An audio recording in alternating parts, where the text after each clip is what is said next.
This house belongs to you and to every American. For 8 years, just a short chapter in the long story of our democracy, my family also had the privilege of calling the White House home. The architect who designed the White House was an Irish immigrant. Many of the laborers who built it were slaves. And on his second day living here, John Adams wrote a letter to his wife Abigail, praying that only honest and wise leaders would rule under this roof. Beneath that roof resides not just a seat of government, of course, but also a living museum, a home to history, and a working office building. Let's go inside and have a look around.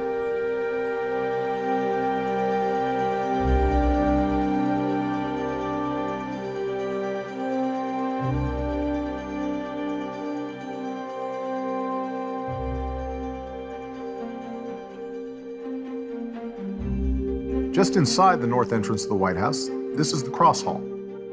Thousands of tourists walk here every week, taking selfies with portraits of presidents past in the same hall where Jefferson displayed antlers and pelts from Lewis and Clark's expedition. We've welcomed many heads of state here, and this is the carpet that I walked down toward the East Room over there on the left to tell the world that we had delivered justice to Osama bin Laden. I'll never forget coming in here for the first time after my inauguration, starting a new job and moving our family into a new home on the same day.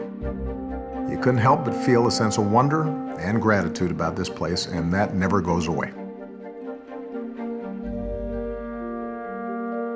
The White House is the people's house, and Michelle and I always joke, we're just renters here, and the owners are the American people and all those who've invested in creating this amazing place with so much history.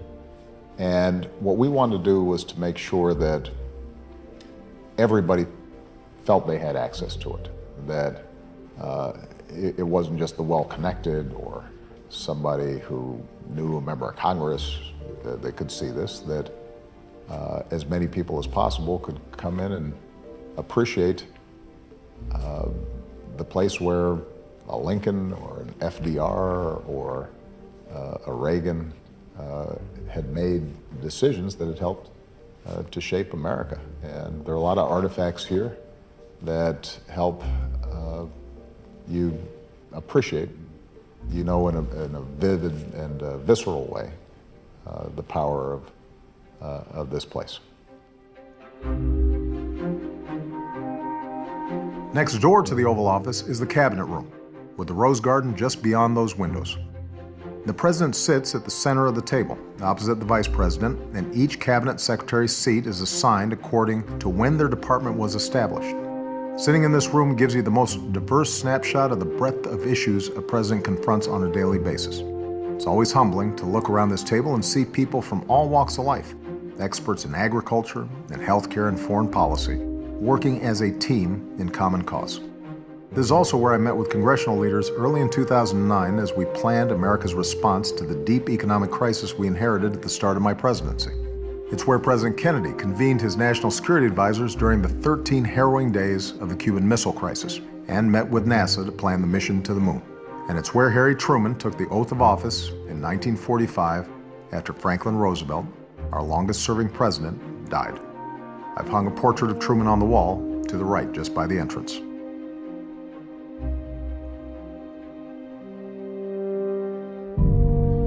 Downstairs, in the basement of the West Wing, is the Situation Room. It's actually a series of rooms with secure video conference technology that lets us communicate with generals and leaders from around the globe. Intelligence and national security officials work here 24/7. Early in his presidency, John F. Kennedy recognized that the White House needed a central information center to monitor intelligence and military missions. His successor, Lyndon Johnson, used these rooms during the Vietnam War, as did George H.W. Bush during the first Gulf War, and George W. Bush after 9/11. You might know the Situation Room best as the place where we planned the raid on bin Laden, and then watched it unfold. I'll never forget the tension of those critical hours. Back upstairs, the Roosevelt Room is the original location of the President's office in the West Wing. When Teddy Roosevelt had the West Wing built in 1902, this is where he worked. Franklin Roosevelt expanded the West Wing, including moving the Oval Office to its current location. But it was in this room that he crafted the bold proposals that became the New Deal. This is the room where my staff and I watched Congress pass the Affordable Care Act, and where I've convened community leaders and business leaders and listened to their ideas about our economy, epidemics like gun violence, and great challenges like our changing climate. When you're dealing with the toughest issues of our time, it's inspiring to sit in a room named for the Roosevelts, not only because of Teddy and Franklin. Look to your left, and you'll see a bust of former First Lady Eleanor Roosevelt next to the lamp.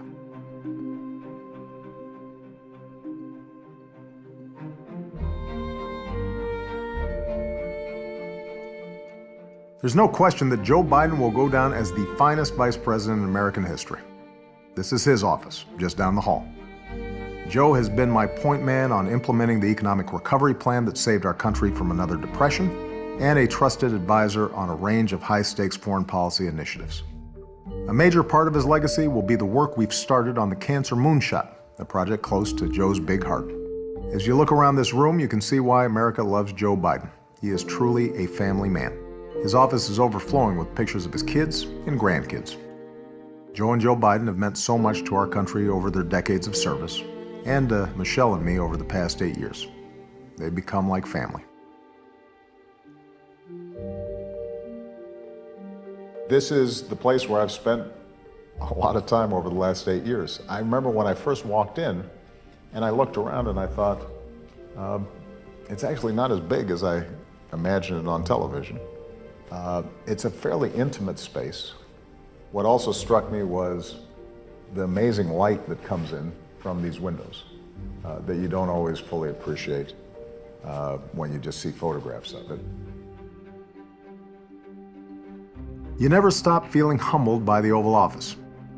You never forget that it's in this room where decisions of war and peace and major advancements in civil rights and human rights have all been made. Where for generations, the major debates of the day have taken place.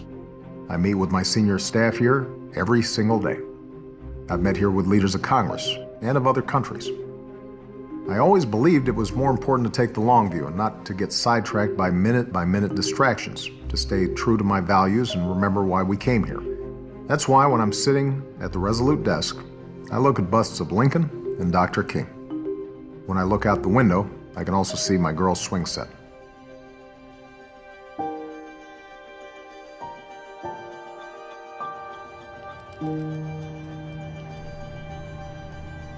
The first day coming into this house was a whirlwind because it's inauguration day. You don't get access to this house until the day that the president-elect takes the oath of office and actually becomes the president of the United States. And you feel that way for several months. It takes some time to really settle in and feel like this place is your home. So it was probably around March that I started to be able to take a deep breath and feel this place as not a museum, but as my home. And once we sort of transcended that hurdle, it really does feel like home to us. There are 2 floors upstairs above the state floors, and that's where our home is. That's where our children have grown up. Our children were very little, and Sasha was only in 2nd grade, so this is really the only home she really knows.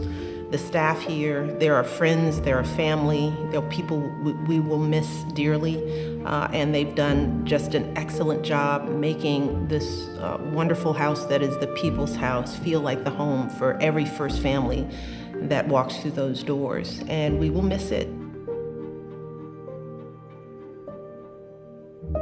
We'll continue our visit on the state floor, the first level of the White House residence, and the traditional space for hosting public events.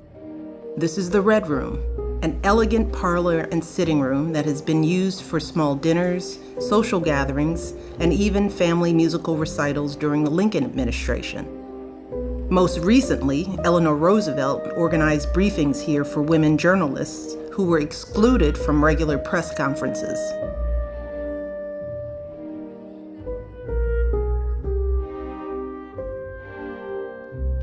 Early on, the Green Room served as Thomas Jefferson's dining room. A few years later, James Madison came here to sign America's first declaration of war, which began the War of 1812 against Great Britain. These days, this is a quiet space where my husband and I often privately greet our guests or thank performers for coming to the White House before we head next door to the East Room for a concert or event.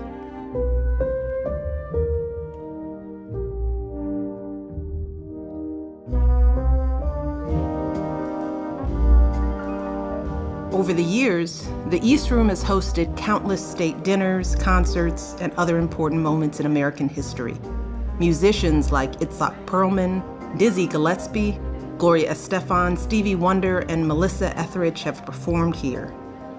This is where President Johnson signed the Civil Rights Act and where Barack signed the Affordable Care Act.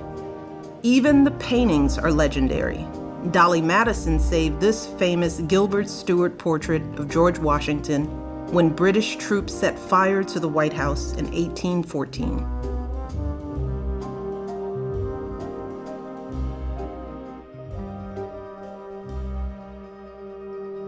On the ground floor, the Vermeer Room honors previous First Ladies who have lived in this home and blazed a trail for the rest of us.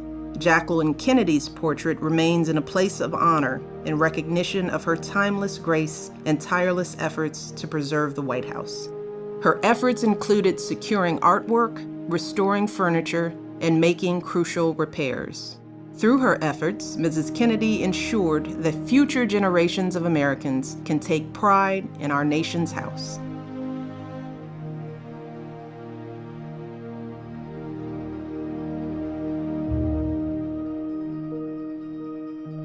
The state dining room might look spacious now, but try to picture it with over 200 guests and performers during an official state visit.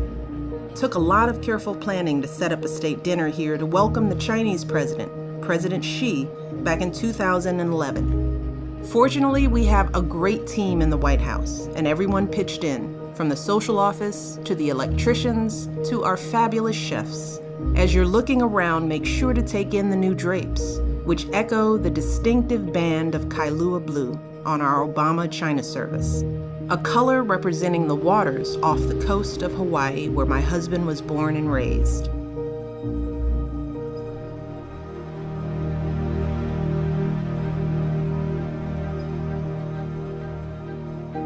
Now we're in what is known as the Old Family Dining Room.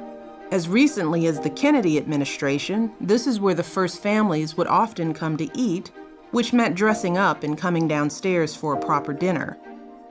It was a formal space that didn't really lend itself to the kind of relaxed family meals we prefer in the Obama family. This room was never a part of the official White House tour. And because we wanted to broaden the tour and show more of the White House, this was the room that was primed for renovation and remodel. This is one of the few places where we're really getting to showcase modern and abstract art. And my favorite piece in the entire room is Alma Thomas's piece, Resurrection. It's a beautiful, vibrant painting that, represents hope and possibility, which is an important theme of this administration. But it's also important to me because Alma Thomas is the first female African-American artist to have her work be a part of the White House collection. So that's an exciting part of the story of this room.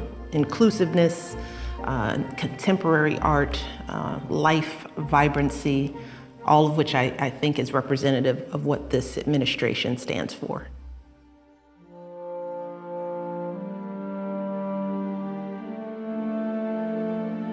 We conclude our visit on the state floor with a room at its very center, the Blue Room. This room has always been one of our favorites, especially after Barack was sworn in here for his second term in 2013. Whether welcoming military families from across America or dancing with a 106-year-old great-great-grandmother, the president and I have made some special memories in this beautiful room.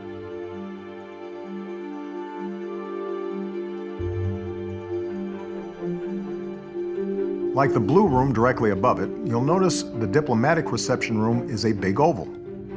This design dates back to George Washington's time, who saw oval rooms as a symbol of democracy. The president could stand in the center to greet everyone at a similar distance, and nobody gets stuck in a corner.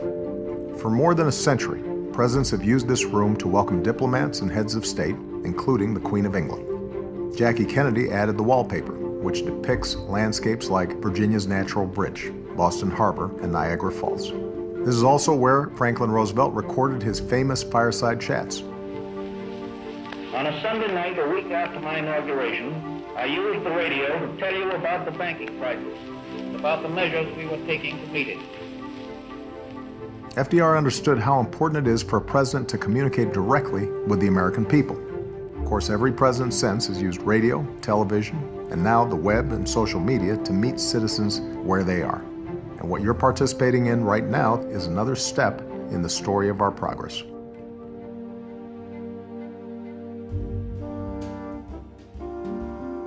I took you to the Oval Office. Now let me take you to my private office, up on the second floor of the residence. A reporter once called this room the presidential man cave.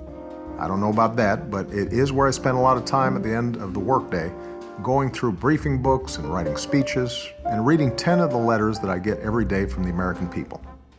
I happen to be a night owl, and this is where I work. It's called the Treaty Room. It's on this big desk, where President McKinley ended the Spanish-American War. It's also where President Kennedy signed the Nuclear Test Ban Treaty. But presidents have fun here too. Apparently, President Eisenhower liked to play bridge here, and I've watched my share of Bulls games on the big screen TV.